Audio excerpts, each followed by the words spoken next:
Hello, everyone. Welcome back to Plotlines. I'm your host, Connor.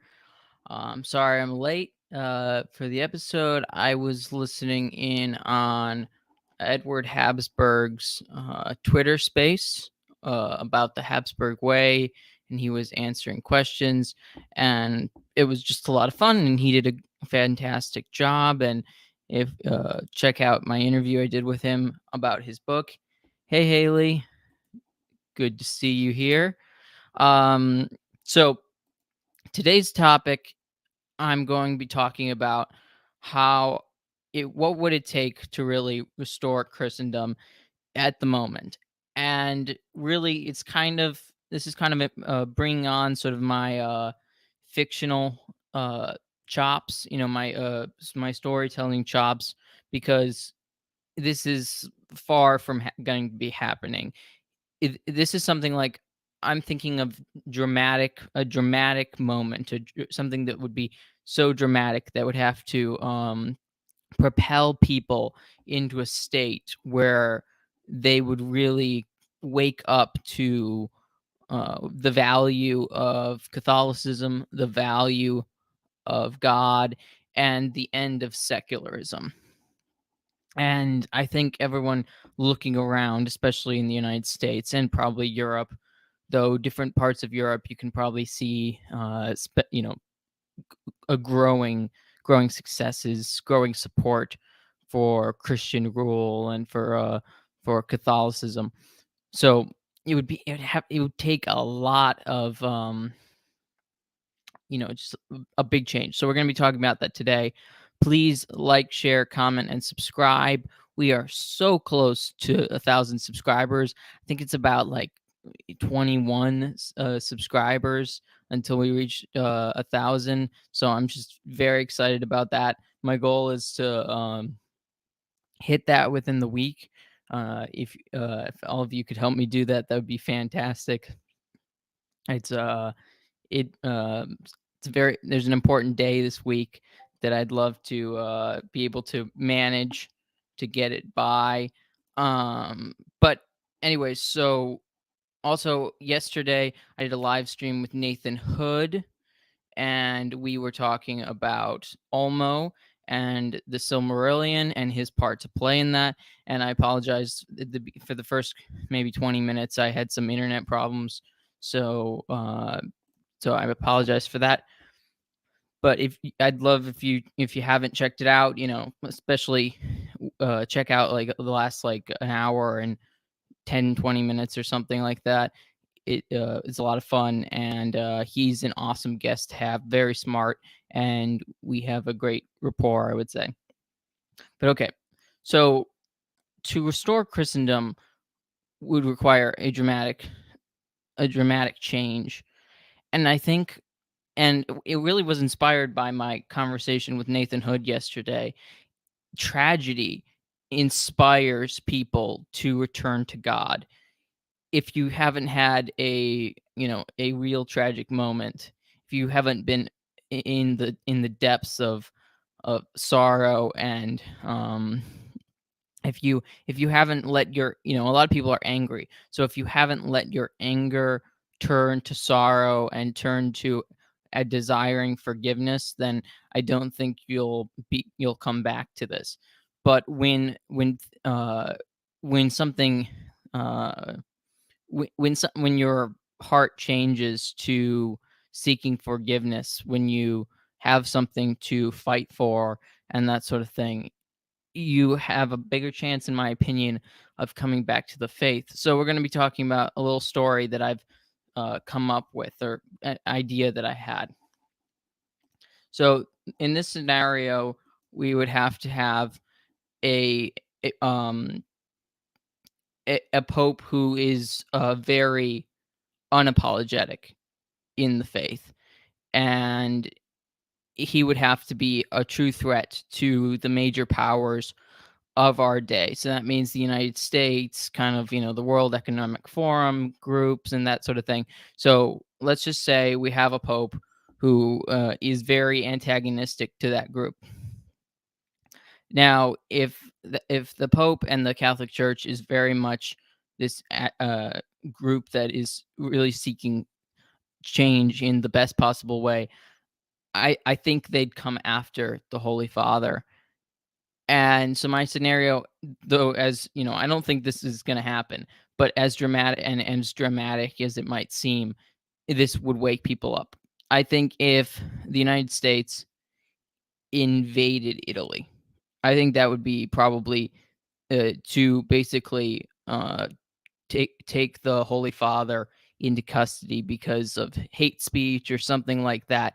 You know, if he is a enemy, if truly is an enemy of the powers that be, which you can see that I use in the beginning of this, or in the thumbnail for this episode. I use Pius the Ninth and the Papal Zouaves. Now, so one of the ways that we could get this said pope is obviously through the Holy Spirit's intervention in the next conclave or something like that. That's how I could see this happening. And my imaginings would be that there would be this invasion in Italy. Italy would have to pick a side, basically. I would assume that they would, at this point, given the Italian leadership, they would defend themselves, and that would really scare a lot of European nations if the United States were to invade uh, Italy. All of this, of course, is a hypothetical. This is fictional. You know, this is obviously this isn't happening, and of course, but if Italy began a conflict, or if the United States began a conflict with Italy against the Pope, then you know, and then obviously if if this happened in a way that nobody saw coming, it would be a surprise, you know, that type of thing. Though it might be something that people do see coming at the time.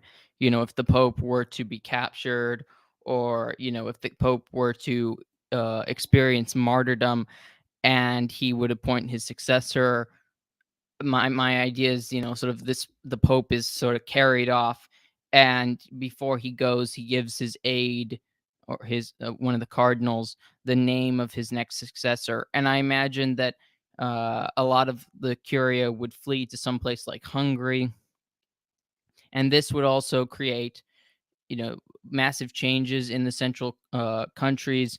Hungary, Poland, and those types of nations would go to the defense of Italy, and this would create a massive situation. And I think the Pope would hopefully call on uh, Catholics to defend him, and this would create a, you know, a really a growing sense of like support for the Pope in places like Latin America, and especially different parts of the United States where there are a lot of Catholics. And I could see this massive sort of counter revolution take place, but it would really have to take this dramatic situation. I don't think that this dramatic situation will happen, and I think the way that it will take place, a restoration, will be really over time, and it will more along the lines come with a collapse of civilization, just as the Roman Empire collapsed, sort of a Dark Ages situation. I could see that very much happening.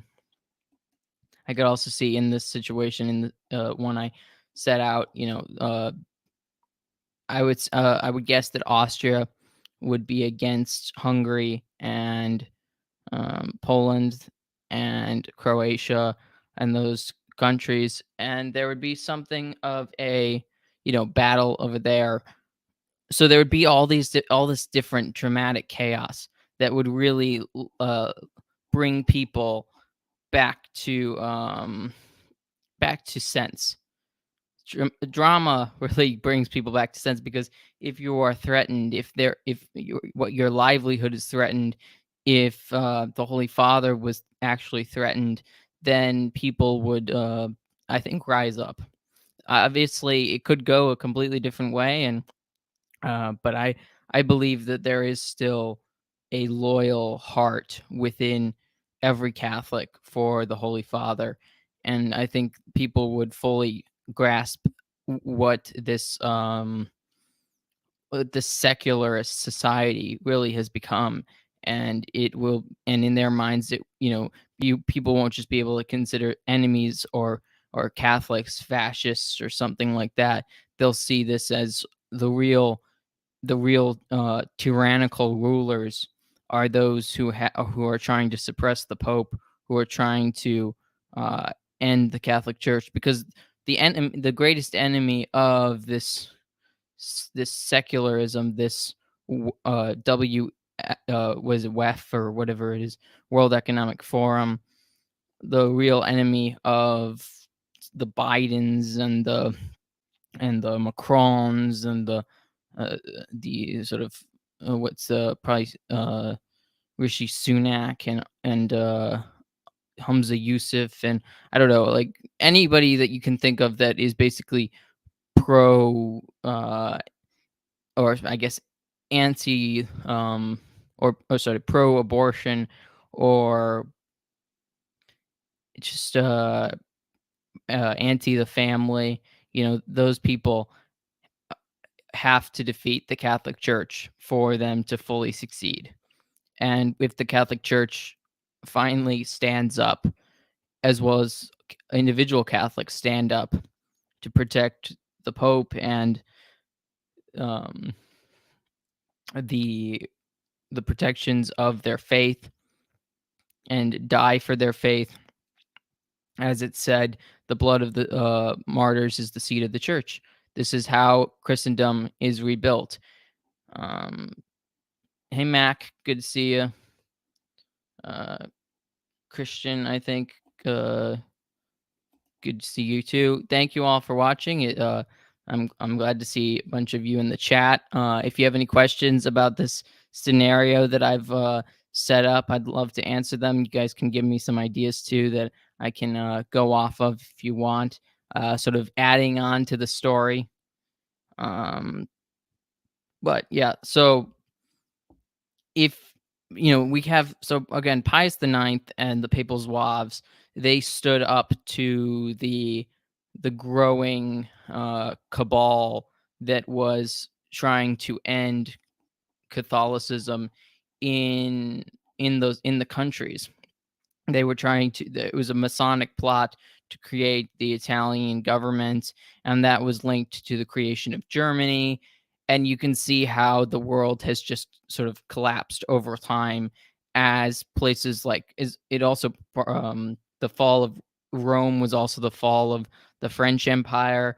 All these different things coalesced around this. So it would be kind of the reverse of that if people had come to the aid of the Pope, if France had not participated in, I think it's the Risorgimento, I think that's what it's called. If Napoleon III had not handed over Lombardy from the Austria-Hungary, or from the Empire of Austria to the Kingdom of Italy, and if the King of Italy hadn't gone along with this, he saw it as reuniting Italy, which it's not really reuniting; it's just uniting Italy under his power.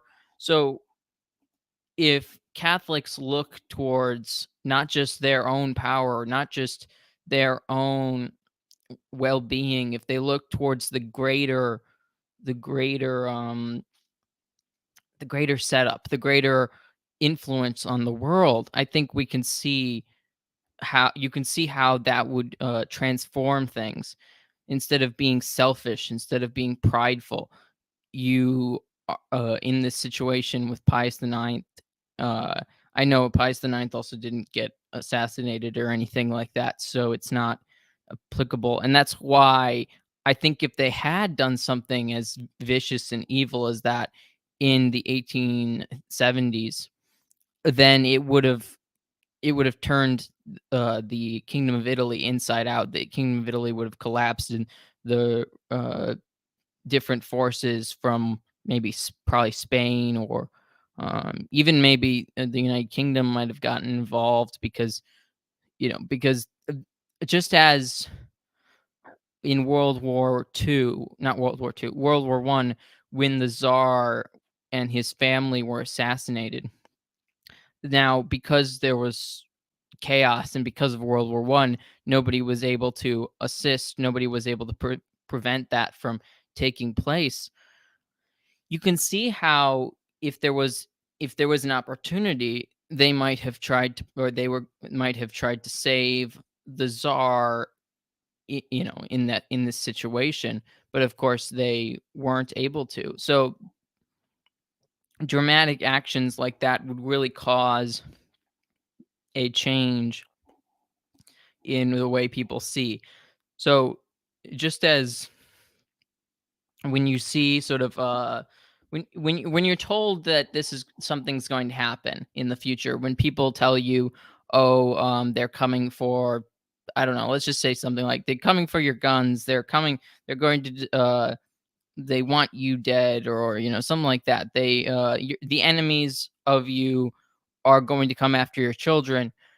It's hard to believe that, and you don't want to believe that when people are just talking about it, that sort of thing. You don't want to believe that, but you might end up believing that over time, that when it becomes way more clear that that would happen. When someone then comes and says, if your kid says that they're transgender, if your kid says he's transgender and he wants to be a woman, or he thinks he's a woman, you can see how that then they are coming for your kids, and they say that they're going to take away your kid if you don't support them in that. You can see that, that's concrete evidence. It's hard to see that for most people, for especially people who haven't maybe read about the theories or read about the belief systems that bring about this type of thing. You It's really hard to believe it. You don't want to believe people are evil. You don't want to believe, but there are demons in this world that will come after you, that will manipulate people around you. And people are weak, and that is why we are in the situation we are today. And this is why I've been thinking about the story that would bring back Christendom. Now, I've also thought about that maybe, I was in the Edward Habsburg Twitter space. I asked a few questions, but one of the things that I thought would happen if this situation that I proposed would also bring back the Habsburg monarchy, because if Poland, Hungary, Slovakia, Czechia, Croatia, if all these places united in defense of the Pope, and maybe if Austria didn't, and there was a war over that and stuff like that, obviously terrible. We don't want war, but that might also bring back the Habsburg monarchy, because if you have these different groups united, they then realize they have commonalities and beliefs that can be very useful. Um, Haley, I was asking me if I've seen the Nefarious movie. I have not. I think that's a horror movie, and also there's also the movie about Father Gabriel Ormoth or something like that. I'm not a horror guy. That's the one genre, or one of the genres that I'm not very much into. Yeah, Max says never been more obvious about good versus evil today. Very true. It's right in front of you. Though I do think that it was pretty obvious in these different situations in places like in Italy during the 1860s, when all this revolution was coming to pass and people were trying to upend civilization. Now, it's just to take an example for anybody who's maybe thinks that the Kingdom of Italy was a good idea or was a good situation. If you look at the Kingdom of the Two Sicilies, there was not very much immigration out of uh, out of the Kingdom of Two Sicilies until the Kingdom of Two Sicilies fell and became part of the Kingdom of Italy.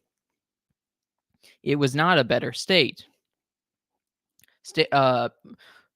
Edward Habsburg writes in his book about subsidiarity and about how things need to be done on a local level, and that's one of the things that was really accomplished in Italy when there was the separation amongst different organizations when Austria had parts of Italy, the Piedmont, Sardinia had parts of it. There were a bunch of dukes that had a rule as well.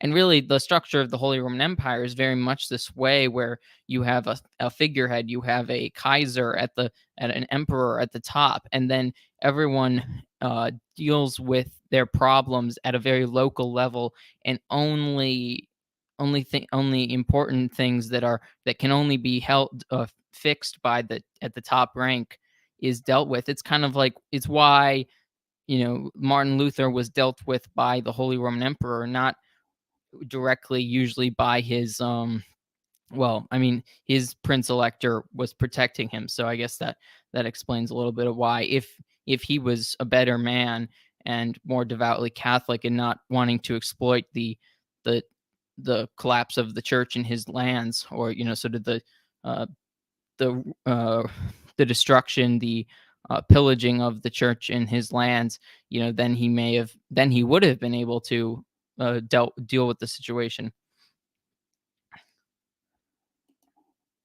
I guess people, Dionysia. Uh, I guess people have to find out the hard way that no political solution. Hardened hearts must repent and turn to Christ. There to be any change. Yeah, I mean, political solutions come as people stop unharden their hearts when they become when they gain hearts of flesh instead of hearts of stone. It comes natural when you when you have a culture of belief, when you have a culture of Christianity, a culture of Catholicism. It becomes much more obvious. um you know Also, is this a better time for live streams? I'd usually been doing it 11 a.m.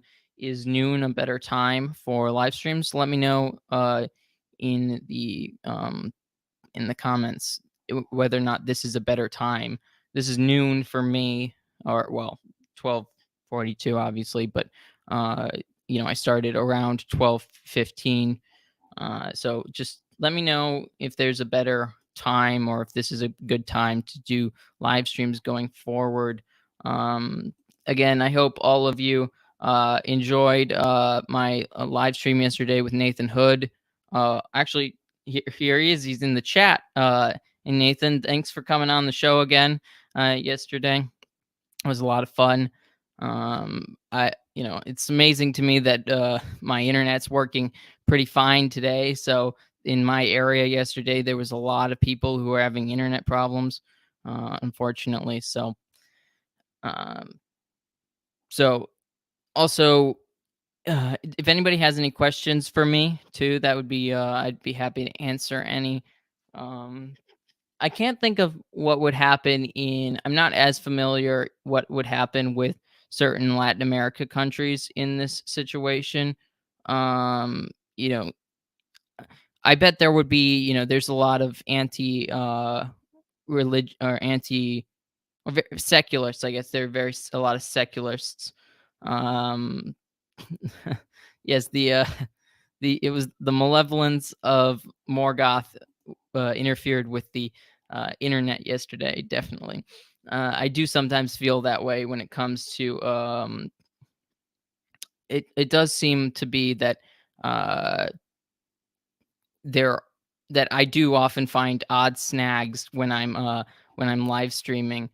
Um, so that's the sort of thing that you don't think about sometimes is how the devil might and the demons might try and impede you from doing things like podcasting about how bad Morgoth is, and how great Olmo, the great Lord of Waters, is.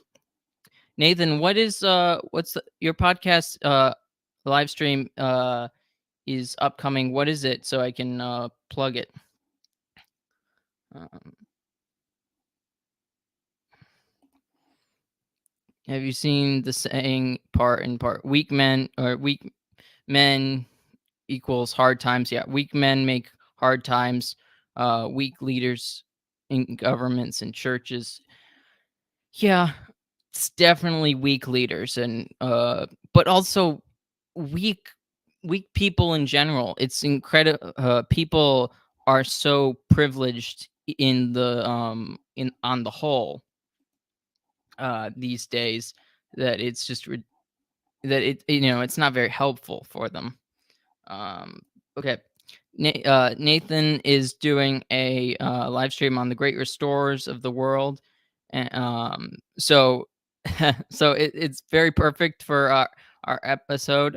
If you want to link that in the description, people or not description in the link that in the live stream, people can go check that out after. I'm guessing it's at 2 as well, but I could be wrong. Anyways, so we definitely have weak leaders, but we also have weak um, followers. If we don't follow those leaders, then those leaders are just standing alone. They would not have power over us. We now that's not really obviously in some ways God providentially allows not providentially, but God allows these bad leaders to teach us these difficult uh, things that we have to learn about uh, about about fasting. We really need to fast and uh, really direct ourselves towards the good. And if we do not do that, then we open ourselves to these evil ideologies that have broken our civilization. Eric says maybe a major disaster can trigger a series of events leading to U.S. invading Rome. Yeah, that's basically that is exactly my premise. And this was just my imagination this morning. I don't really know what brought it on necessarily, but I've one of the great things about the title of my podcast, at least from my perspective, is it's called Plotlines because I do love telling stories. I've told my story. I've told stories to myself for so long, ever since I was a kid. But I've never really told story. I've never had the opportunity to tell a bunch of stories to other people, and I think people would really enjoy my stories. I'm currently working on a novel, and I hope to eventually be able to get that out to everyone. But I also like this type of story where I get to tell everyone about just kind of this idea that I had in my head that probably wouldn't be a novel, though I could see it becoming one in some sense, but it would take a lot of research to figure out historical stuff. That's why I tend to focus on fantasy when I write because I don't have to learn I don't have to be feel like I have to be an expert on the different civilizations or countries that I would be writing about, and that can be very difficult. 21 away from 1000. Mac is determined. Rick's also determined. Uh, Trevor's determined. All these guys on Twitter and Rob. I'm very grateful to all of them. They're very determined to help me get to 1,000 subscribers, and I very much appreciate that. It's an honor to be able to be talking to all of you guys, and I really appreciate the audience. And I appreciate that there are people that want the same things I want, because there aren't a lot of people the driving the arts towards a restoration of Christendom, because part of Christendom is the culture that we build based on Christianity, based on our faith, based on our views. That culture is built primarily on our beliefs. So if we don't have any beliefs, or we let our beliefs subside, we just let everything fall away, and it w- it will decay and everything will collapse. Looking at culture is the best way to determine whether or not the civilization is stable and healthy, and our civilization is dying and just killing itself, basically. I think there was a guy who wrote a book called Suicide of the West or something like that, or was it of Europe? But people don't realize that it's really the world. I mean, a lot of this is, I mean, there are some better places in Africa. I think what banned same sex or homosexuality, or that type of thing. I think they did that in Uganda recently. So that's a place that is really showing their values, showing their beliefs, and really examining what makes civilization work. And really, are families, faith, and patriotism tend to be uh, sort of that driving force. If those three things are healthy, which what is it? Families are breaking up all the time. Divorce has been an absolute catastrophe. No fault divorce specifically. Uh, and then our TV and movies are just, a lot of them are garbage. I've heard that the Super Mario movie is good. I'm gonna have to go see that, and then I'll probably do a review or something like that. Maybe I'll have Rick on to discuss it too. I know he did a review. Um, okay, Jonah Goldberg wrote Suicide of the West. I was thinking of something Murray. I can't remember what his name is. But that was, I think, of Europe, or the slow death of Europe, something like that. So yeah, so I guess I wasn't thinking of that book, but that type of book has been going around, and I haven't read that, so I'm not really advocating for that or for the book or anything like that. That's just what I was thinking about. But it's such a uh, Douglas Murray. That's who it is. Thank you, Nathan. Douglas Murray. But where was I? Okay, culture is collapsing, and then patriotism. Now, some people might disagree with me. I'm not a huge fan of nationalism. I don't think that is proper, because I think we need to view ourselves in the context of um